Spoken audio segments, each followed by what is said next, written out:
Iran കൈമാറിയ 14 നിർദ്ദേശങ്ങൾ തള്ളി യുഎസ് പ്രസിഡന്റ് ഡൊണാൾഡ് ട്രംപ്.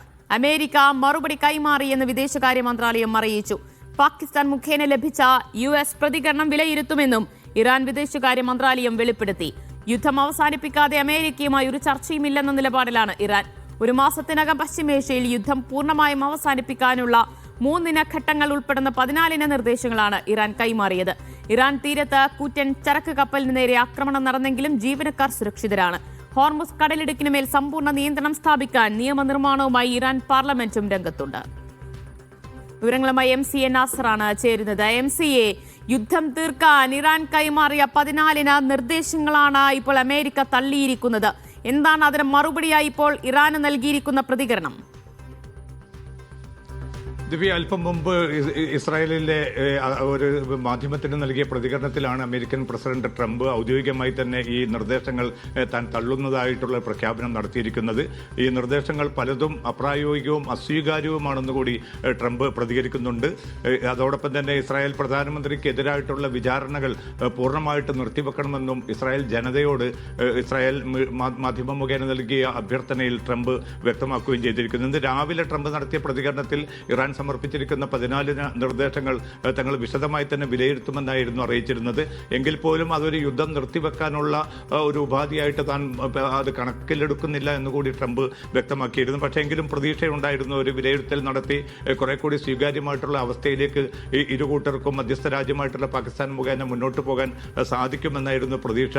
ഇപ്പോൾ ഏറ്റവും അവസാനം ലഭ്യമാകുന്ന റിപ്പോർട്ടുകൾ പ്രകാരം ഇറാൻ വിദേശകാര്യമന്ത്രി നൽകിയിരിക്കുന്ന പ്രതികരണം പ്രകാരം മനസ്സിലാവുന്നത് പുതിയ ചില ഭേദഗതി നിർദ്ദേശങ്ങൾ കൂടി അമേരിക്ക മുന്നോട്ട് വെച്ചിരിക്കുന്നു എന്നാണ്. അത് തങ്ങൾക്ക് ഏതാനും മണിക്കൂറുകൾക്ക് മുമ്പേ ലഭിച്ചതായിട്ട് ഇറാൻ വിദേശകാര്യ മന്ത്രാലയ വക്താവ് തന്നെ സ്ഥിരീകരിക്കുന്നുണ്ട്. തങ്ങൾ അക്കാര്യം വിലയിരുത്തി ആവശ്യമായിട്ടുള്ള ഒരു പ്രതികരണം ഉടൻ തന്നെ കൈക്കൊള്ളുമെന്നാണ് വിദേശകാര്യ മന്ത്രാലയം വക്താവ് അറിയിച്ചിരിക്കുന്നത്.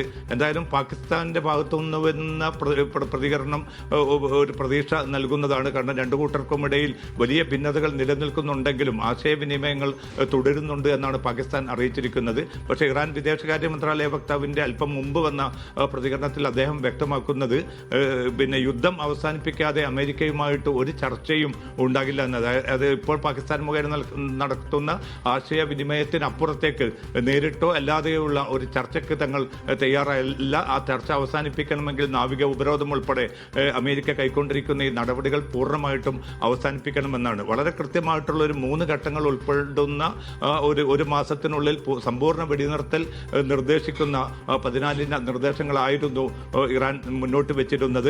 അതിലേറ്റവും പ്രധാനപ്പെട്ടത് നാവിക ഉപരോധം പിൻവലിക്കുകയും ഈ മേഖലയിൽ പരസ്പരം ആക്രമിക്കുകയില്ല എന്ന് ഇരുകൂട്ടരും രേഖാമൂലം തന്നെ ഉറപ്പ് നൽകുക. അതോടൊപ്പം തന്നെ തങ്ങളുടെ പിടിച്ചുവെച്ച സ്വത്തുക്കൾ തിരിച്ചു കിട്ടുക, ഹോർമുസിന്റെ മേലുള്ള പരമാധികാരം തങ്ങൾക്ക് ലഭിക്കുക എന്നതുൾപ്പെടെയുള്ള നിരവധി നിർദ്ദേശങ്ങളാണ് അതിൽ ഉൾപ്പെടുന്നത്. അതേസമയം അമേരിക്ക ഏറ്റവും കൂടുതൽ ആവശ്യപ്പെടുന്ന ആണവ പദ്ധതിയുമായി ബന്ധപ്പെട്ട ചർച്ച അത് പിന്നീട് ഒരു മാസം കഴിഞ്ഞ് വെടിനിർത്തൽ പൂർണ്ണമായിട്ടും പ്രാബല്യത്തിൽ വന്നതിന് ശേഷം മാത്രം അത് ചർച്ച ചെയ്യാം. അതേസമയം ഈ സമ്പുഷ്ടീകരിച്ച യുറേനിയം വിട്ടുകൊടുക്കുന്ന കാര്യത്തിൽ ഒരുവിധ വിട്ടുവീഴ്ചകൾക്കുമില്ല എന്നുകൂടി ഈ 14 നിർദ്ദേശത്തിൽ ഇറാൻ വ്യക്തമാക്കിയിരുന്നു. അതാണിപ്പോൾ അമേരിക്ക തള്ളുകയും അതിന് വിരുദ്ധമായിട്ടുള്ള ചില ഭേദഗതി നിർദ്ദേശങ്ങൾ പാകിസ്ഥാൻ മുഖേന കൈമാറുകയും ചെയ്തിരിക്കുന്നത്. ഇനി ഇറാന്റെ അക്കാര്യത്തിലുള്ള ഒരു പ്രതികരണം ഒരുപക്ഷെ നാളെ ഉച്ചയോടുകൂടി ഉണ്ടാകുമെന്നാണ് ലഭ്യമാകുന്ന വിവരങ്ങൾ.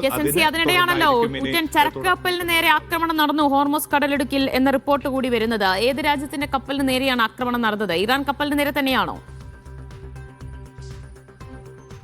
ദിവ്യ, ഇറാൻ കപ്പലിന് നേരെയല്ല, ഇറാന്റെ ബോട്ടുകളാണ് ഈ കൂറ്റൻ ചരക്ക് കപ്പലിന് നേരെ ആക്രമണം നടത്തിയതെന്നാണ് ബ്രിട്ടീഷ് സമുദ്രയാന സംഘടന ഔദ്യോഗികമായി തന്നെ അറിയിച്ചിരിക്കുന്നത്.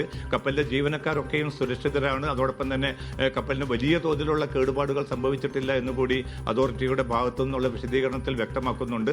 പക്ഷേ മറ്റ് വിശദാംശങ്ങൾ ഇത് ഏത് രാജ്യത്തിന്റെ പതാക വഹിക്കുന്ന കപ്പലാണ് എന്നതുൾപ്പെടെയുള്ള കാര്യങ്ങൾ ഒരുപക്ഷെ വരും മണിക്കൂറുകളിൽ മാത്രമായിരിക്കും ലഭ്യമാവുക. പിന്നിട്ട കുറച്ച് ദിവസങ്ങൾ തന്നെ ഏതാണ്ട് 49ഓളം കപ്പലുകളാണ് തങ്ങൾ ഇറാൻ തുറമുഖത്തേക്ക് വരുന്നതും തിരിച്ചു പോകുന്നതുമായ 49 കപ്പലുകൾ തടഞ്ഞതായിട്ടാണ് ഇപ്പം US സെൻട്രൽ കമാൻഡ് അറിയിക്കുന്നത്. പക്ഷേ ഏതെങ്കിലും അർത്ഥത്തിലുള്ള പിന്നീട് വലിയ തോതിലുള്ള ഏറ്റുമുട്ടലുകൾ അമേരിക്കൻ സൈന്യവും ഇറാന്റെ നാവികസേനയും തമ്മിൽ ഈ ഹോർമുസ് തീരത്ത് ഇതുവരെ ഉണ്ടായിട്ടില്ല. ഒരു ചരക്ക് കപ്പൽ ഇറാന്റേത് പിടിച്ചെടുത്തത് ഇപ്പോഴും അമേരിക്കയുടെ തന്നെ പൂർണ്ണ നിയന്ത്രണത്തിലാണ്. അതിൽ ഏതാനും ജീവനക്കാരെ മാത്രമാണ് വിട്ടയച്ചിരിക്കുന്നത്. ഇന്നലെ ട്രംപ് നടത്തിയ ഒരു പ്രകോപനപരമായിട്ടുള്ള ഒരു പ്രതികരണം കൂടി ഉണ്ടായിരുന്നു. കടൽ കൊള്ളക്കാരെ പോലെയാണ് തങ്ങളുടെ സൈന്യം ഈ ഇറാന്റെ കപ്പലിൽ ചെന്നിറങ്ങിയതും അവിടെ നിന്നുള്ള വസ്തുവകകൾ തങ്ങളുടെ അധീനതയിലാക്കിയതുമെന്ന് ഔദ്യോഗികമായി തന്നെ ട്രംപ് പ്രതികരിച്ചു. ഇതിനെ വളരെ രൂക്ഷമായിട്ട് വിമർശിച്ചുകൊണ്ട് തന്നെ ഇന്ന് ഇറാൻ രംഗത്ത് വരികയും ചെയ്തു. ഈ കടൽ കൊള്ളക്കാർ എന്ന് ഒരു പ്രസിഡന്റ് ഒരു നാക്കുപിഴയുടെ അടിസ്ഥാനത്തിലല്ല പറഞ്ഞത്, ഔദ്യോഗികമായി തന്നെ ഒരു കൊള്ളയാണ് പിന്നെ അമേരിക്ക ഈ നാവിക ഉപരോധത്തിന്റെ മറവിൽ ഈ മേഖലയിൽ ചെയ്തുകൊണ്ടിരിക്കുന്നത് എന്നുകൂടി ഇറാന്റെ ഭാഗത്തു നിന്നുള്ള ഒരു കുറ്റപ്പെടുത്തൽ ഉണ്ടായിട്ടുണ്ട്. അതേസമയം